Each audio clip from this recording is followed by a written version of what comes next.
good evening, and thank you for watching and streaming us here on WMAR 2 News at 6. I'm Jamie Costello. And I'm Kelly Swoop. You know, there is a new sense of urgency to combat the housing crisis, city and statewide. Actually, today, Governor Hogan released an action plan concerning the housing crisis. And right here in Baltimore, that's where we're really concentrating on. Mayor Scott says the funds from the American Rescue Plan is going to be used to help in this. And WMAR 2 News' Brittany Werner is here to break it all down for us. Brittany?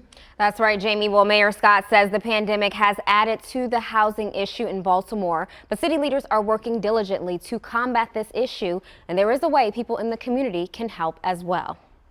As the person who passed Baltimore's equity law, we are now going to be focusing in on the people in the neighborhoods that we left behind. With more than 15,000 vacant homes or eyesores throughout the city, the majority of them, around 13,000, are privately owned, making it tough for the city to deal with these issues. We have far too many that are still in dilapidated state, and it attracts crime and all the negative things that we see.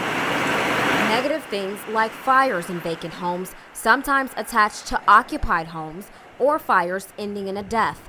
Mayor Scott says this is why, of the $100 million investment from ARPA, $39 million of those funds is going towards combating these issues. Focusing in on neighborhoods that we know have a lot of vacants through our impact investment areas that are our traditionally redlining and ignored communities. Like districts 9, 7, 12, and 13, with a combined total of almost 11,000 vacants in those districts. And when you focus in on those areas intensely to be able to eradicate vacant properties and be able to support community work and work with our housing commission, our housing departments to create sustainable, new, or even renovated affordable housing for folks, it's a way that we can tackle vacancy in a much deeper way. Wednesday, Governor Hogan announced a statewide 5-year consolidated plan on revitalizing communities, expanding the supply of decent affordable housing, and providing homeownership opportunities, something the city is working on daily, and aligns with Mayor Scott's orders directing all city agencies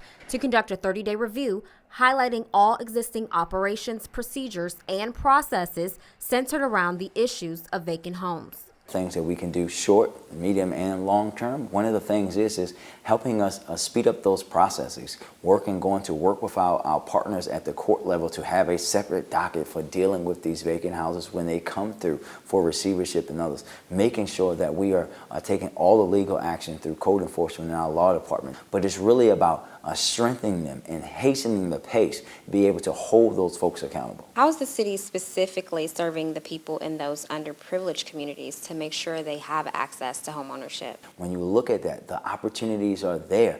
I want folks to do their research. Go to our new website that talks about investing into Baltimore so that you can see we have home ownership incentives for folks who are buying into neighborhoods in the city. That is the focus of what we're doing. We investment here to buy back the block that will provide incentives for renters to be able to buy and live in their neighborhoods and be homeowners and actually save money.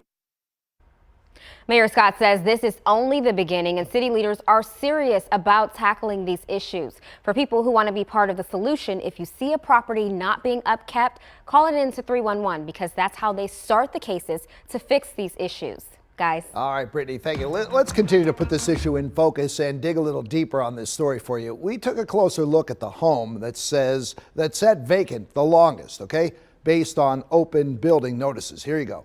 The city shows that this house right here at 2037 Holland Street has had a vacant notice attached to it since May of 1993.